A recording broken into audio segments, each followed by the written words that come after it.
well, and we did not shoot the ball well, and some of it had to do with Kentucky's defense, and some of it had to do with we didn't make shots, and we did have some good looks and shots that, we needed to maybe make a few of them. But besides that, I thought the plays that hurt us more than missed shots, because that's going to be part of the game. You're always going to have that.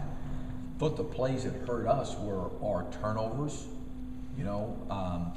or a bad shot, or a bad drive, or a block shot that got them out in transition. Because I think in the first half against our half-court defense, they were like 5 for 19. So we did a good job of guarding them in the half-court. It was transition that hurt us, our turnovers, and then there was a couple plays to close the half out where they came down with some loose ball offensive rebounds for some putbacks.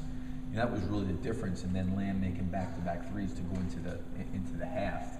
That was really the difference. But when you don't shoot the ball well, that's going to sometimes happen. It's the other things that you've got to put yourself in a position to try to overcome a night like that, shooting the ball. And they shot the ball well from the three-point line.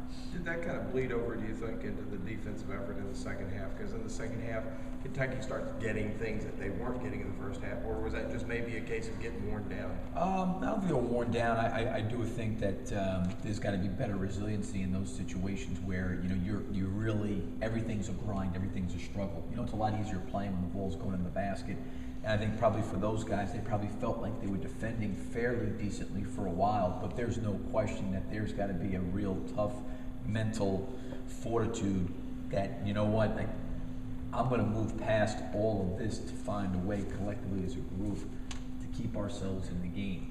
And that's the thing I was most disappointed about in the game was things were not going well for us on the offensive end of the floor, from missing open shots that maybe guys felt like they could knock down to,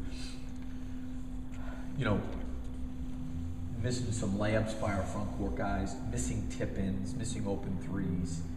And then there's got to be enough internally to fight and battle and deal with that kind of adversity. And I think that every time we tried to do that, we got hit again, where coming out of the second half, we're down 12 and bang, we cut it to 8. And now all of a sudden they come back down the floor and they make a 3. I thought that deflated us sometimes, and you got to be pretty tough-minded mentally. And I was not overly happy with that part of our mental toughness of being resilient when that stuff kind of happens.